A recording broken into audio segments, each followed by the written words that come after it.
You know, it was one of those humid nights in Miami Beach, around 9 p.m., the kind where the ocean breeze mixes with the neon glow from the strip and everything feels electric, like the air's holding its breath for something big. This billionaire type, Victor Hale, all decked out in his custom Italian suit, picks up his steaming cup of coffee and just hurls it right across the room at this biker guy in a leather vest splat. Hits him square in the face, scalding hot, and the whole fancy restaurant goes dead silent, forks clattering, people staring like they've seen a ghost. But the biker, Jack Harlan, doesn't flinch, doesn't swing back. He just wipes his cheeks slow-like, smiles that gritty, knowing smile, and mutters, "All right, pal, you just bought yourself a front-row seat to how the real world works." See, Jack wasn't just any ritter, he was the road captain for the Iron Wolves, this tight-knit motorcycle club out of South Florida. Mostly vets who'd seen too much in Iraq and Afghanistan. Guys who'd traded combat boots for Harleys, but kept that unbreakable code of brotherhood. They'd rolled into the elite bistro that night, not looking for trouble, just a decent meal after a long charity run for a local vet's shelter they'd built with their own hand-sweat equity. You know, the kind Victor could never understand because his world was all about buying silence and stacking skyscrapers. Victor owned half the waterfront condos down there, and he'd been gunning for the Wolves for months, ever since they blocked his latest development deal. Turns out their clubhouse sat on prime land he wanted for another luxury tower, and he'd been spreading rumors, calling them thugs to the city council, twisting arms with his money to get them zoned out, pure spite wrapped in greed, because to him, these greasy outlaws were standing between him and another zero in his bank account. The hostess had eyed them warily when they walked in 6 of M, leather gleaming under the chandeliers, Jack leading with that quiet authority that comes from dodging IEDs overseas.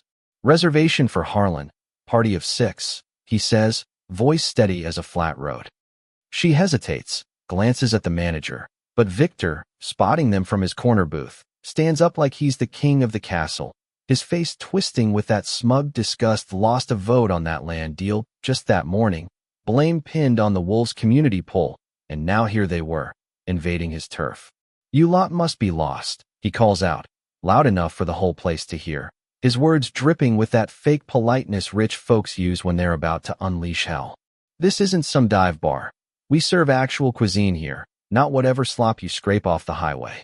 Jack's jaw tightens, but he keeps it cool inside, though he's boiling, not just from the burn that was coming, but from years of folks judging the patch on his back without knowing the scars underneath, the nightmares that wake him at 3 a.m., the buddies he buried who never got to ride free like this.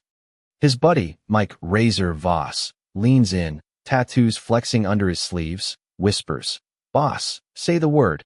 I'll handle this clown." But Jack holds up a finger. Patience. Always patience, because he learned in the desert that rushing gets you killed. Victor struts closer, coffee cup in hand, his ego inflating with every step, feeding off the stairs. "You smell like exhaust and bad decisions," he sneers, close enough Jack can see the veins in his neck pulsing with that pent-up rage from the lost deal. "Maybe you need a wake-up call here.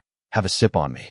And just like that, the cup flies, coffee splashing across Jack's face and vest, steam rising, the burn hitting like fire ants under his skin. Gasps echo through the room. The manager freezes mid-stride. A waitress drops a tray, clatter breaking the hush, but Jack stands there, unblinking, letting the pain sharpen his focus, reminding him why he rides. Not for glory, but for the quiet strength that outlasts noise. Victor laughs, that hollow, triumphant bark. "There, now you match your reputation, filthy and forgettable." Inside, Victor's reveling, thinking this'll be the story he tells at his next gala, how he put those thugs in their place, masking his deeper fear that guys like Jack, with their earned loyalty, expose how empty his empire really is. Razor growls low, "Let me end this, Jack." But Jack's voice cuts through, calm as a gathering storm. "Not like that, not yet." The place is a tomb now, silverware forgotten. Conversations strangled. Jack dabs his face with a napkin, eyes locking on Victor like a laser. And then, that faint smile creeps back, the one that says he's already 3 moves ahead. "Razor," he says softly, "make the call." Victor scoffs. "Oh, what, calling your mommy? Or more of your road trash? I'll have security toss you before you blink." But Jack just nods, Good, let M watch. Razor pulls out his phone, hits speed dial, pockets it, and that's when it starts. This distant rumble, like thunder rolling in from the Everglades, growing louder, the floor vibrating, glasses tinkling on tables. What the hell? Someone mutters. Outside, headlights pierce the night, dozens, then hundreds of bikes lining the boulevard, engines idling low, riders in leather sitting silent, staring through the glass like guardians from another world.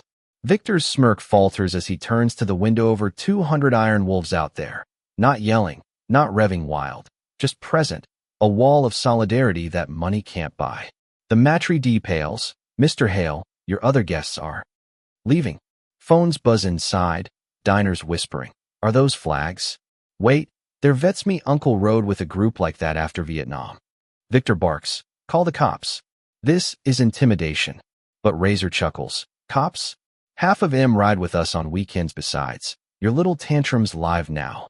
He flips his phone screen, thousands watching the stream. Comments flooding. Dude assaulted a vet? Cancel this prick. Victor's phone lights office investors, his ex-wife, alerts pinging like fireworks, his land grab secrets spilling out in the chat, folks connecting dots on how he'd manipulated the HOA to harass the club, all because he couldn't stand losing to lowlifes who actually gave back to the community.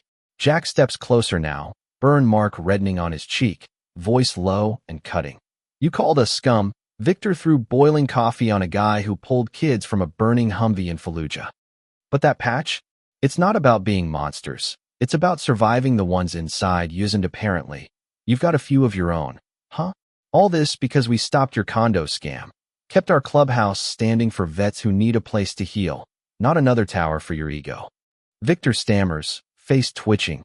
Your lying heroes don't look like you. But a woman at a nearby table stands, mid-40s, sharp eyes. My son served. That man you burned could have been him. Shame on you.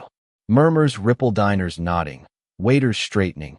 Even the manager whispers, Sir, you need to go. Victor's world cracks then, arrogance melting under the glare of real judgment. His phone won't stop. Board members bailing, headlines brewing.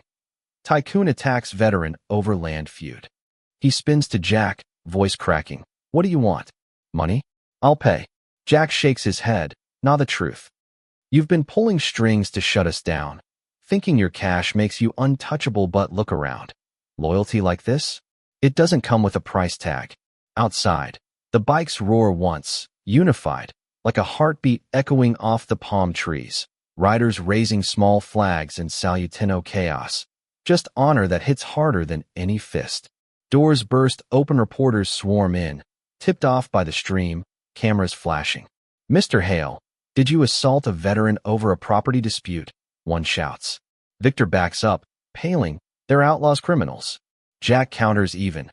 Criminals don't build shelters. They build walls like the ones you've been hiding behind. Applause starts slow from the tables, not from the wolves, but suits and ties. Everyday folks seeing through the facade. The manager steps up. Mr. Hale, you're banned for good. As cops arrive saluting Jack first. Evening, Captain Harlan. Heard about the assault. Victor's hauled out. Flashing lights turning his suit into a spotlight of shame. Reporters hounding. Is it true you manipulated the HOA out of jealousy? Inside, Jack finally sits, sipping water, the burn throbbing but his calm, unbroken. Razor asks, take down the stream? Jack shakes his head. Let it roll. Truth needs air. By morning, millions viewed it. Iron Wolves respect trending. Donations flooding the shelter. Victor's empire crumbling. Deals frozen. His penthouse empty as his ex packs up. All because one act of cruelty exposed the rot beneath his power. Weeks later, Victor shows at the clubhouse. Gatineau entourage. Just a man in jeans. Dust on his shoes. Looking smaller without the suit. The guard eyes him. Lost, slick. But Victor mutters, need to see Jack. Jack steps out, grease on his hands from tuning a bike. Didn't peg you for a garage type. Victor swallows, voice raw. I came to say it right. I am sorry. For the burn, the words, the whole damn mess. I was scared, you know? Scared that guys like you, with nothing but heart, make my life look fake. That land. It wasn't just business. It was me proving I was better, but I wasn't. The yard quiets. Brothers watching. Jack studies him, then extends a hand. Forgiveness ain't bought. It's built. Start there. Months pass. The legend lingers. Folks still buzz about that night a mogul learned humility from a writer. The shelter thrives. Murals painted of Jack's scar like a badge of grace. Victor? He volunteers quiet like. No fanfare. Funding rides. Even joins one. Helmet awkward on his head, but grinning as the wind hits. At a ridge stop, engines off, silence heavy. He kneels with the group, murmuring, I thought power was loud. Turns out it's this quiet that sticks. Jack nods. Yeah, forgiveness roars softest. 1 year on, during the annual Vets Run, Victor rides beside Jack, the desert no, the Florida Keys stretching out, waves crashing below. They pull over at a roadside diner, pie steaming, locals waving flags. Victor pours coffee for the crew, a small act, but loaded. Jack watches, thinking how one burn sparked change, but wondering if it's real or just another play.